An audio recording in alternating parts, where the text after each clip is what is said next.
Assalamualaikum warahmatullahi wabarakatuh. Innal hamdalillahi nahmaduhu wa nasta'inuhu wa nastaghfiruh wa na'udzubillahi min syururi anfusina wa min sayyiati a'malina. May yahdihillahu fala mudhillalahu wa may yudlilhu fala hadiyalah. Asyhadu an la ilaha illallah wahdahu la syarikalah wa asyhadu anna Muhammadan abduhu wa rasuluh.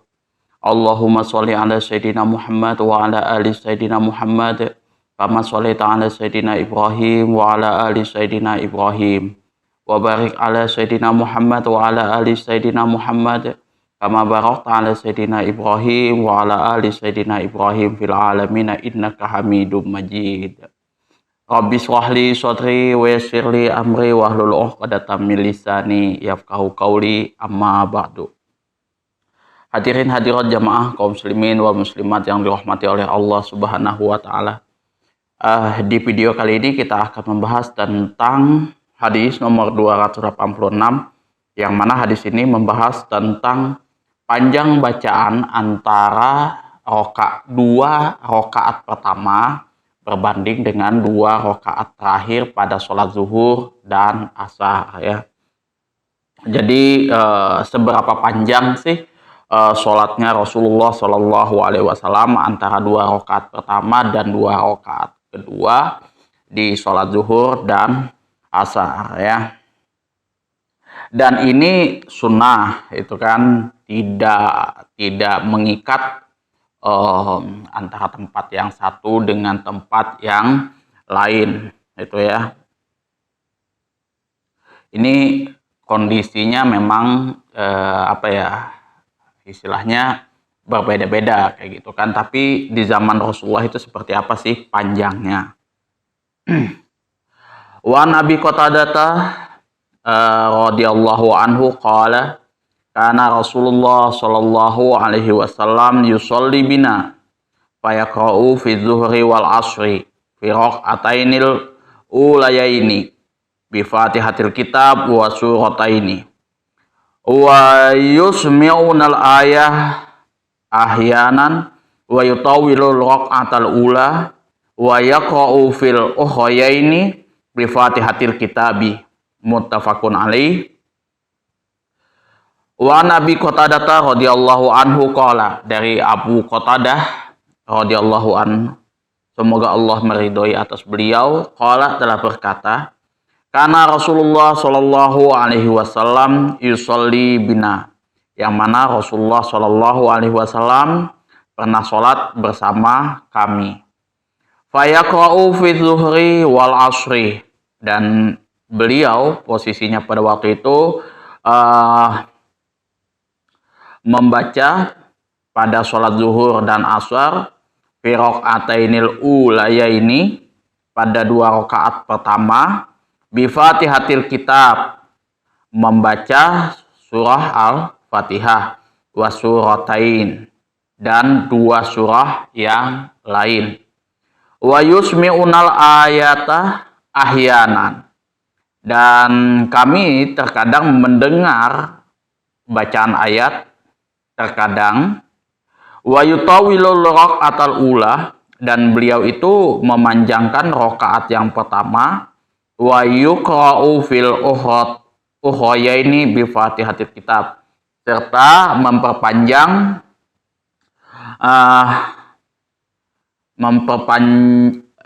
serta membaca pada rakaat yang lain dengan surah Al-Fatihah. Itu ininya ya, artinya. Jadi Rasulullah Shallallahu Alaihi Wasallam itu pernah sholat bersama sahabatnya, yang mana dalam sholat zuhur dan asar, yaitu pada rakaat pertama beliau membaca Fatihatul Kitab dan dua surah lainnya. Jadi surah Al-Fatihah dulu, baru dua surah yang lainnya. Ini bisa teman-teman kondisikan surah apa kayak gitu kan, misalkan surah An-Nas sama surah Al-Falaq, misalkan seperti itu.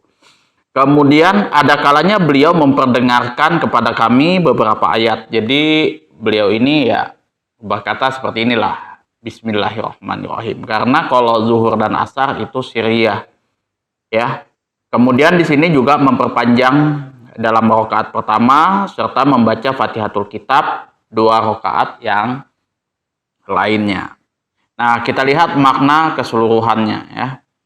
Rasulullah Shallallahu Alaihi Wasallam memperpanjang bacaannya dalam 2 rakaat pertama, dan rakaat pertama lebih panjang daripada rakaat yang kedua agar orang dapat menjumpai jamaahnya.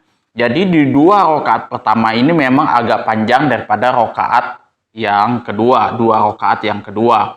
Nah, di 2 rakaat yang pertama ini Rasulullah memperpanjang bacaannya supaya jamaah yang terlambat ini bisa menjumpai jamaahnya. Jadi dia nggak ketinggalan, nggak masbuk kayak gitu kan. Nah, kemudian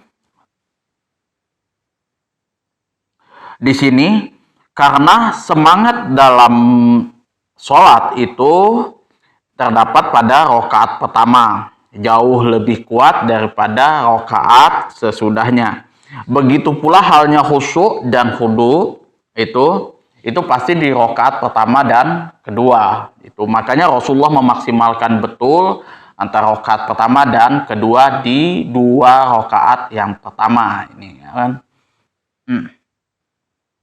Beliau Shallallahu Alaihi Wasallam selalu meringankan dari 2 rakaat pertama karena dikhawatirkan akan membosankan dan menjenuhkan. Jadi kalau sudah 2 rakaat yang kedua ini, 2 rakaat yang kedua ini otomatis Rasulullah meringankan bacaannya seperti itu. Dan di sini yang dibaca Rasulullah Shallallahu Alaihi Wasallam itu hanya bacaan Fatihah, ya supaya nggak bosan dan jenuh.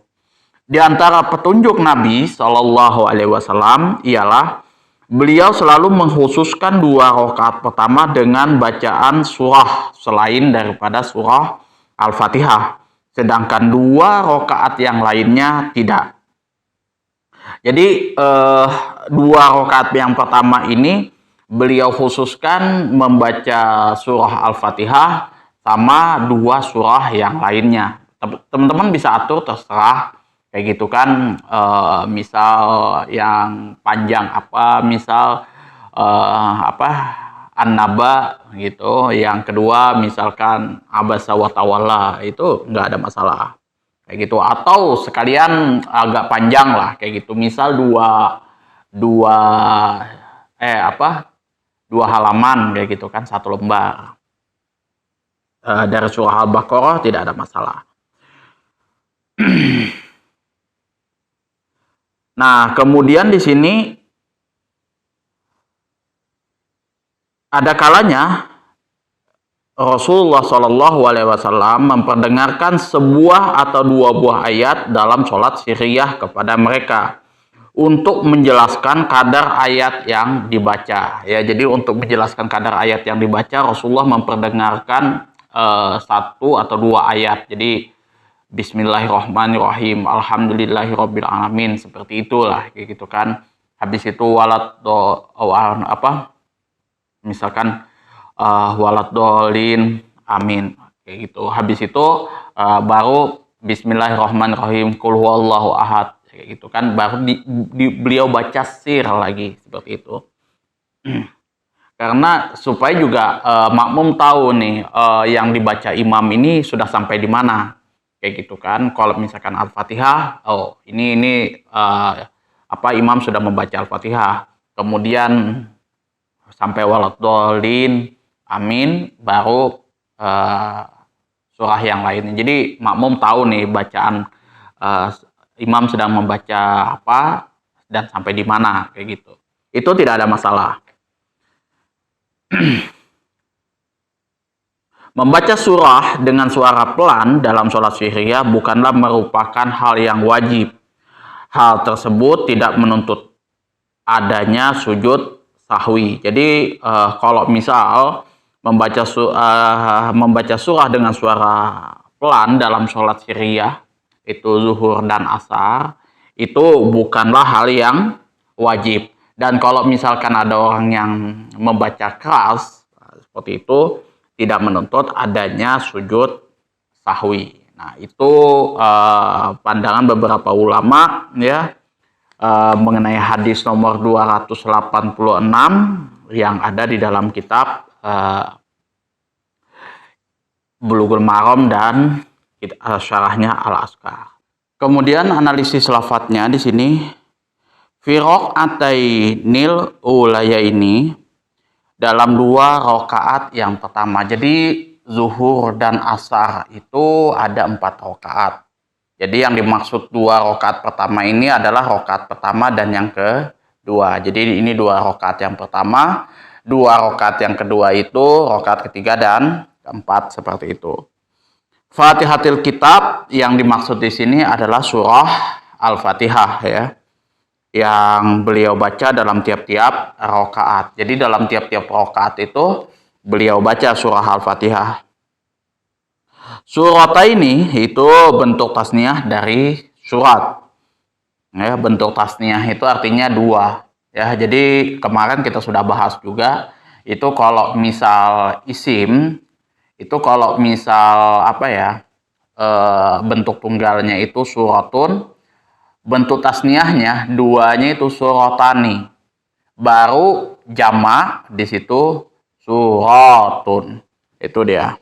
Jadi 1, 2 dan jamak seperti itu. Kalau dalam bahasa Inggris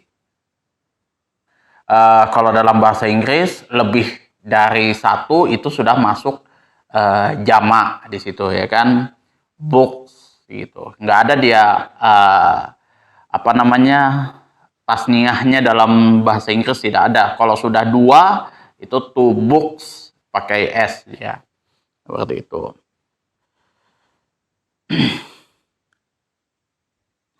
Artinya sekumpulan ayat dalam Al-Quran yang mempunyai awal dan akhir yang diberi judul dengan nama tertentu.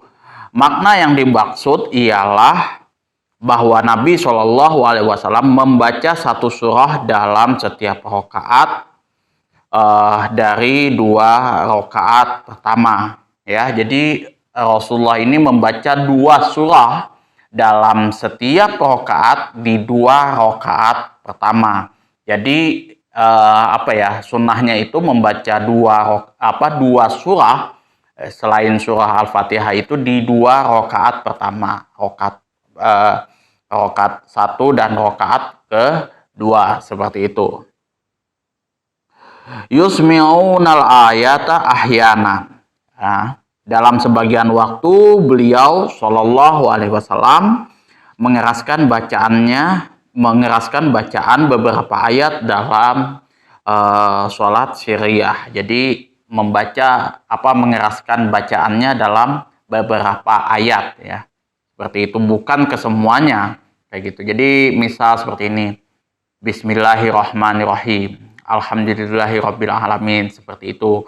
Kemudian yang lainnya beliau sirkan seperti itu.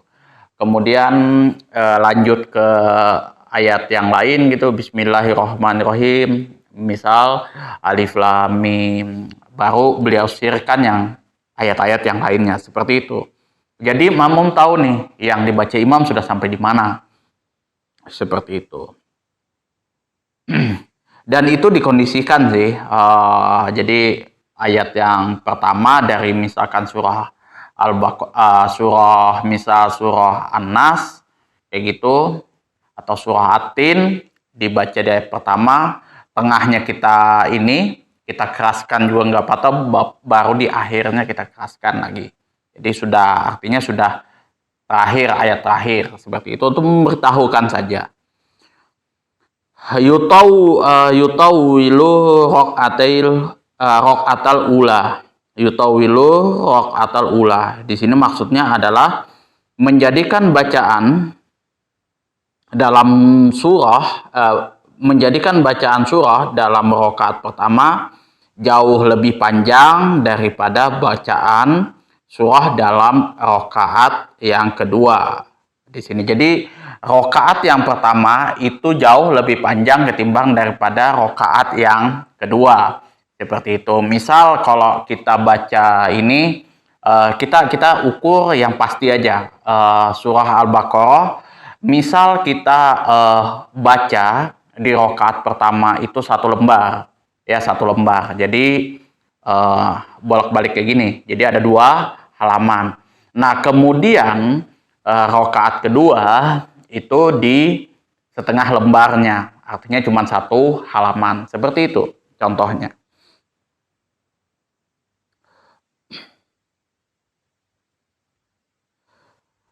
Tujuannya ialah agar orang-orang dapat menjumpai jamaahnya. Sebelum itu ditambahkan pula doa iftitah dan ta'awudz, ya.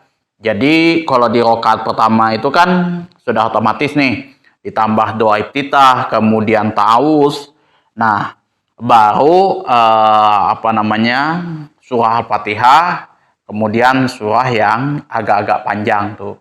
Nah, dari rokat misal kita pilih 2 surah itu surah An-Naba, surah Abasa, seperti itu. Nanti baru rokat yang keduanya ini surah yang agak panjang lagi, misalkan Wadduha sama Atin, seperti itu.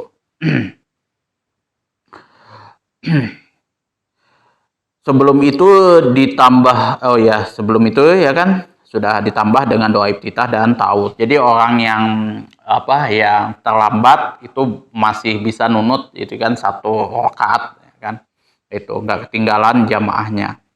Al-ukhrayain yaitu bentuk tasniah daripada lafadz ukhra.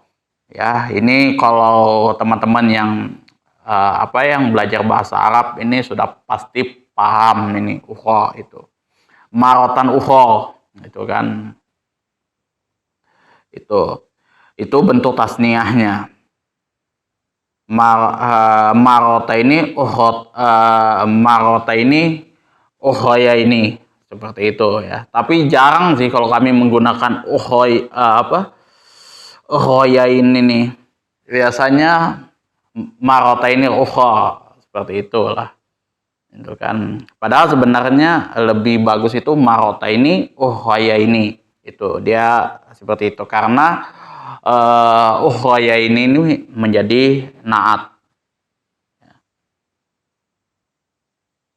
Artinya 2 rakaat yang lainnya yaitu rakaat yang ketiga dan keempat.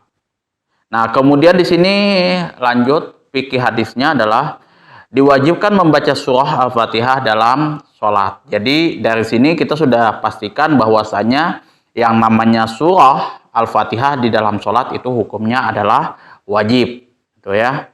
Disyariatkan membaca surah sesudah Al-Fatihah dalam 2 rakaat yang pertama. Itu jadi 2 rakaat yang pertama itu disyariatkan membaca surah sesudah Al-Fatihah. Jadi sudah kita membaca surah Al-Fatihah baru kita misalkan qul huwallahu ahad, Allahu shamad, lam yalid walam yulad walam yakul lahu kufuwan ahad. Misalkan rakaat yang kedua misalkan sudah Al-Fatihah baru qul a'udzu birabbin nas, malikin nas, ilahin nas, min syarril waswasil khannas, seterusnya seperti itu. Itu disyariatkan.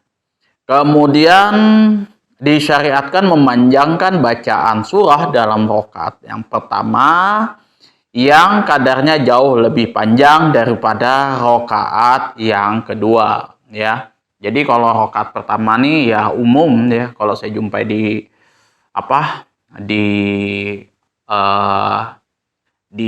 Madura ya, yang saya sudah pernah tinggal itu, kemudian daerah Jawa, ke daerah Kediri, kemudian dari Kalimantan ini ya keliling ya, di tuh. Ya kebanyakan rakaat pertama jauh lebih panjang daripada rakaat yang kedua itu.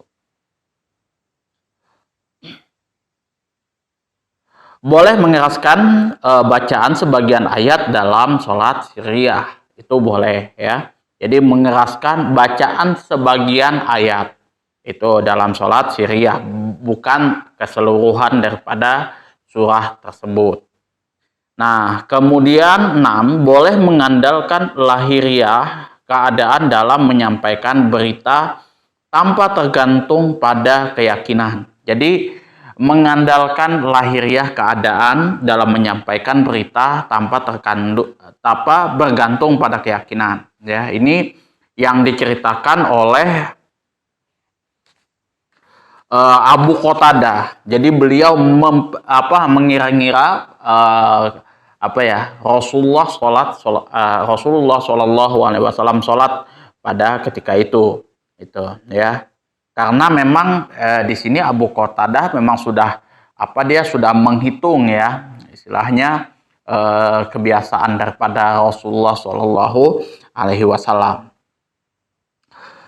Sebab jalan untuk mengetahui bacaan surah dalam surat Siriyah tiada lain harus ditempuh dengan cara mendengarkan secara keseluruhan.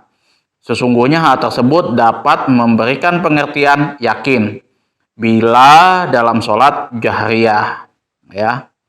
Jadi pemberitaan ini seakan-akan diambil dari mendengarkan sebagian bacaan yang dengan melaluinya dapat disimpulkan bacaan yang lain dengan adanya qarinah, petunjuk. Jadi ketika Rasulullah itu mengeraskan ayat yang lain, misalkan kayak gitu kan, mengeraskan misalkan alif lam mim. Oh ini Rasulullah Shallallahu Alaihi Wasallam kira-kira ini membaca surah Al-Baqarah, misal seperti itu, alif lam mim, misal zalikal kitabul la raiba fih. Baru Rasulullah baca sir lagi ayat-ayat yang lain.